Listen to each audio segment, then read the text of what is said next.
Hello students, welcome to my channel. আজ আমরা class 11 semester 1 2026 রে and Martin HS question bank English থেকে an astrologers day এই গল্পের এমসিকিউ 44 থেকে 86 পর্যন্ত এই এমসিকিউ নিয়ে আমরা আলোচনা করব, তার সমাধান নিয়ে, যেটা রয়েছে পেজ নম্বর 253 থেকে 254-এ। তো আজকে শুরু করব আমরা কোশ্চেন নম্বর 44 থেকে। চলো দেখে নেওয়া যাক। Question number 44, the auctioneer used to auction. যে অকশনার যারা ছিল তারা কি অকশন করতো? তারা হচ্ছে চিপ ক্লথ বা কম দামের কাপড় অকশন করতো। 45, who used to create enough din all day. কে সারাটা দিন ধরে বেশ যথেষ্ট মাতিয়ে রাখতো? উত্তর হচ্ছে an auctioneer of the cheap cloth, একজন কম দামে কাপড় বিক্রেতা। 46, in this text vociferousness means, এই যে টেক্সটে ভসিফ্রাসনেস মানে এই নয়জি আউটক্রাই, মানে ওই যে দোকানদারেরা যেমনভাবে তাদের জিনিসপত্র বিক্রি করার সময় যেমনভাবে চিৎকার করে সেটাকে ভসিফ্রাসনেস বলা হচ্ছে।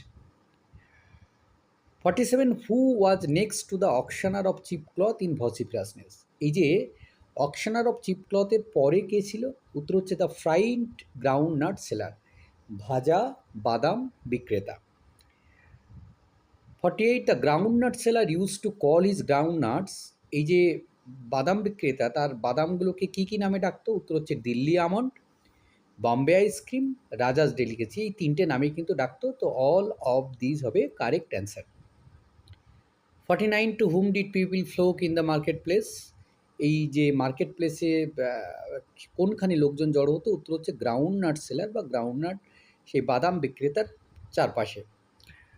50, what kinds of light are seen in the market place. বাজারে কী ধরনের আলো দেখতে পাওয়া যেত? উত্তর হচ্ছে hissing gas lights, naked flares stuck on poles এবং ওল্ড সাইকেল ল্যাম্পস। এই তিন ধরনের আলো কিন্তু দেখা যেত, অর্থাৎ অল অফ দিস হবে কারেক্ট অ্যান্সার।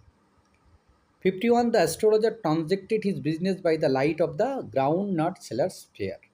যে অ্যাস্ট্রোলজার তার যে ব্যবসা করত এই ভাজা বাদাম বিক্রেতা, এই বাদাম বিক্রেতার যে আলো ছিল তার সেই আলোতে কিন্তু অ্যাস্ট্রোলজার তার ব্যবসা চালাতো। অ্যাস্ট্রোলজার নিজের কিন্তু কোনো আলো ছিল না, এটা মাথায় রাখতে হবে। 52, the main reason for the enchantment of the place was. এই যে জায়গা, তার মূল আকর্ষণের কেন্দ্রবিন্দু হচ্ছে it did not have the advantage of municipal lighting. এখানে মিউনিসিপ্যালিটির আলোর বিশেষ কোনো সুবিধে কিন্তু ছিল না। 53, which of the following points is true about the place where the astrologer transacted is business. যে অ্যাস্ট্রোলজার যেখানে তার ব্যবসা করতো সেই জায়গার জায়গা সম্পর্কে কোন বক্তব্যটা সঠিক? It was a place where a variety of businesses are transacted. এটা এমন একটা জায়গা যেখানে বিভিন্ন ধরনের ব্যবসা হতো, ব্যবসায়ীরা ব্যবসা করতো। There was no facility of municipal lights, এখানে কোনো মিউনিসিপ্যালিটির আলো ছিল না। A surging crowd move up and down all day along the path. আর দলে দলে লোকজন সকাল থেকে সন্ধ্যা পর্যন্ত এখানে যাতায়াত করতো, অর্থাৎ অল অফ দিস হবে কারেক্ট অ্যান্সার। 54-এ চলে যাও, the place where the astrologer transacted his business has been described by Narayan as. যে জায়গায় অ্যাস্ট্রোলজার তার ব্যবসা করতো সেই জায়গাকে নারায়ণ কেমনভাবে বর্ণনা করেছে? উত্তর হচ্ছে C, the place of bewildering criss cross of light rays and moving shadows. জায়গাটা এমন ছিল যে সেখানে আলো আধারি একটা পরিবেশ ছিল। হ্যাঁ। 55, which suited the astrologer's business very well. অ্যাস্ট্রোলজারের ব্যবসায় কোন জিনিসটা সবথেকে তার সঙ্গে মানাতো? The bewildering criss cross of light rays and shadow. এই যে আলো ছায়ার যে খেলা, সেটা কিন্তু এই আলো ছায়া কিন্তু তার ব্যবসার ক্ষেত্রে বা তার সঙ্গে বেশ সুন্দর মানাতো। 56, the bewildering criss cross of light rays and moving shadows suited the astrologer's business very well because. কেন এই আলো আঁধারি অবস্থা অ্যাস্ট্রোলজারের সঙ্গে সুন্দরভাবে মানাতো ব্যবসার সঙ্গে? কারণ কি? কারণ হচ্ছে be, he knew nothing of astrology, কারণ সে অ্যাস্ট্রোলজির কিছুই জানে না, and wanted to conceal his inability, এবং সে কিন্তু কনসিল মানে লুকোনো, সে তার যে অসমর্থ সেই অসমর্থতা থেকে কিন্তু লুকায়। 57, the protagonist of the story did not intended to be an astrologer. এই যে গল্পের যে নায়ক প্রোটাগনিস্ট, সে কিন্তু কখনো একজন অ্যাস্ট্রোলজার হতে চায়নি। 58, the astrologer did not know. Astrologer জানে না, কি জানে না? যে what was going to happen to himself, তার সঙ্গে কি ঘটতে চলেছে, আর what was going to happen to others বা অন্যদের সঙ্গে কি ঘটতে চলেছে। অর্থাৎ উত্তর হলো C, both A and B হবে correct answer. 59, according to the author the astrologer was stranger to the stars like his innocent customers. যে লেখকের মতে এই অ্যাস্ট্রোলজার সে কিন্তু তারাদের কাছে একেবারে স্ট্রেঞ্জার, ঠিক যেমন তার নিষ্পাপ ক্রেতারা রয়েছে। দ্য ওয়ার্ড শ্রিউড মিন্স শ্রিউড বলতে কিসের কথা বলা হয়েছে? ক্লেভার বা চতুরের চতুরতার কথা বলা হয়েছে। 61 the astrologer use to say things which could please everyone, because astrologer যে কথাগুলো বলতো সেটা সকলকে বেশ খুশি করতো। কেন না? For him it was a matter of study, practice and shrewd guesswork. কারণ অ্যাস্ট্রোলজারের কাছে ছিল এই কথাগুলো বলা ছিল একটা পড়াশুনো করা, একটা অনুশীলন করা এবং চতুর, একেবারে চতুরভাবে বা চালাকির সঙ্গে যে অনুমান ভিত্তিক, সেই জন্যে কিন্তু সকলকেই খুশি হতো। 62 the astrologer deserve the wages he used to carry home every day, because astrologer সে প্রতিদিনকার তার মজুরিটা বাড়ি নিয়ে আসতো, কারণ his work was no less than the labour of an honest man. কারণ তার যে কাজ সেটা কিন্তু কোনো সৎ মানুষের কাজের থেকে কিন্তু কম ছিল না। 63 the astrologer had left his native village without any proper plan. Astrologer সে তার নিজের গ্রামটা ছেড়েছিল নির্দিষ্ট কোনো প্ল্যান ছাড়াই, পরিকল্পনা ছাড়াই। 64 what was the ancestral profession of the astrologer's forefathers. এই যে অ্যাস্ট্রোলজার তার বংশ, মানে তার যারা অ্যানসেস্টর রয়েছে, পূর্বপুরুষ রয়েছে, তাদের পেশা কী ছিল? পেশা ছিল ফার্মিং বা চাষ করা। 65 if the astrologer had stayed in his village he would not have carried on. যদি অ্যাস্ট্রোলজার তার গ্রামে থেকে যেত তাহলে তাকে আর কি করতে হতো না? উত্তর হচ্ছে সি, ফোরটেলিং আদার্স ফিউচার, অন্যদের ভবিষ্যৎ কিন্তু তাকে বলতে হতো না। 66 what kinds of works are associated with the astrologer's four father's.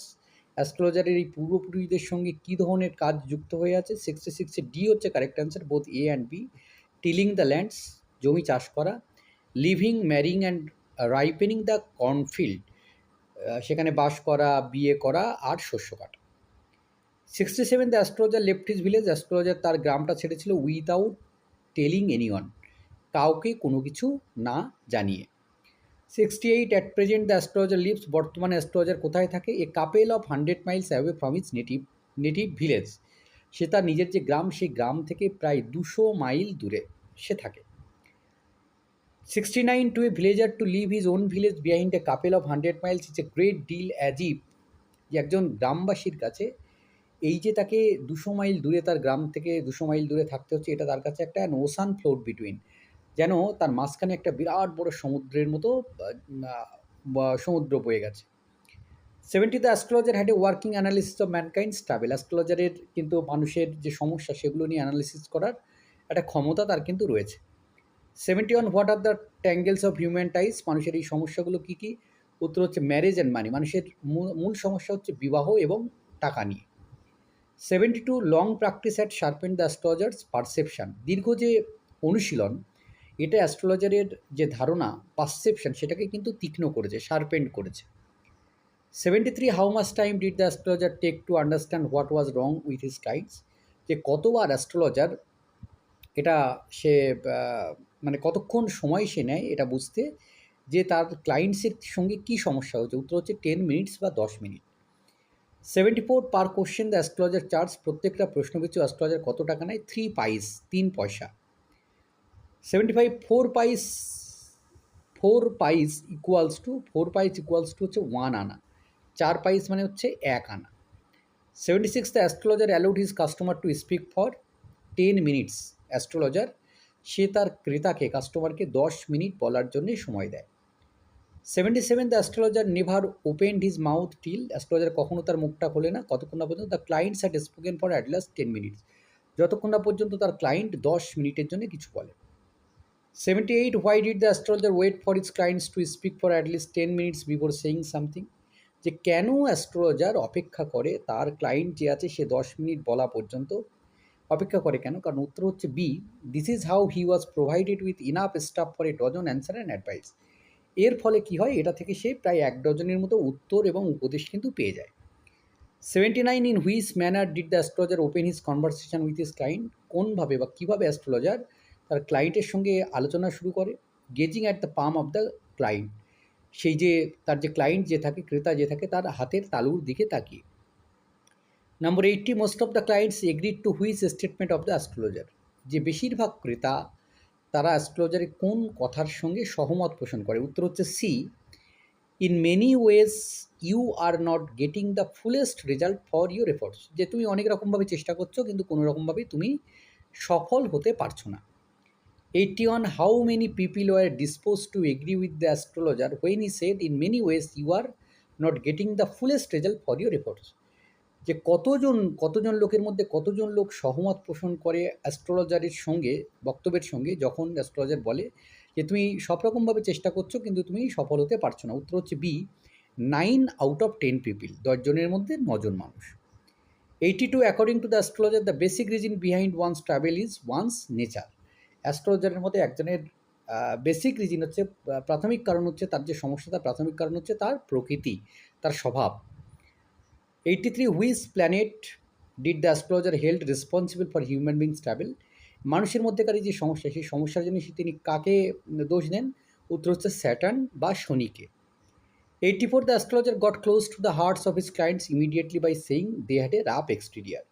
Astrologer হচ্ছে যখন বলেন, মানে মানে got close to the hearts of the clients, মানে ক্লায়েন্টসের একেবারে খুব হৃদয়ের কাছে চলে যান যখন তিনি বলেন they had a rough exterior, তাদের বাইরের দিকটা মানে বাহ্যিক আচার ব্যবহার কিন্তু খুবই খারাপ। 85 what do even the mildest of human being love to hear. যে এমনকি খুব কম লোক, মানে যারা মাইল্ড, মানে একেবারে কম কথা বলে, তারাও যেটা শুনতে চায় সেটা হচ্ছে they have a forbidding exterior. যে দেখো তার বাইরেটা দেখে কি সুন্দরভাবে তার কথা তার সম্পর্কে সব বলে দিচ্ছে। 86 what signal prompt the astrologer to pack up his belongings. যে কোন সিগনাল দেখে অ্যাস্ট্রোলজার তার জিনিসপত্রগুলোকে গুছিয়ে নেয়? উত্তর হচ্ছে A, the groundnut seller blowing out is flare, যখন সেই বাদাম বিক্রেতা তার যে আলো যেটা সেটাকে নিভিয়ে দেয়। তো এই ছিল এই পর্বের সমাধান। ধন্যবাদ সকলকে সঙ্গে থাকার জন্য। দেখা হচ্ছে পরে নতুন কোনো ভিডিওতে।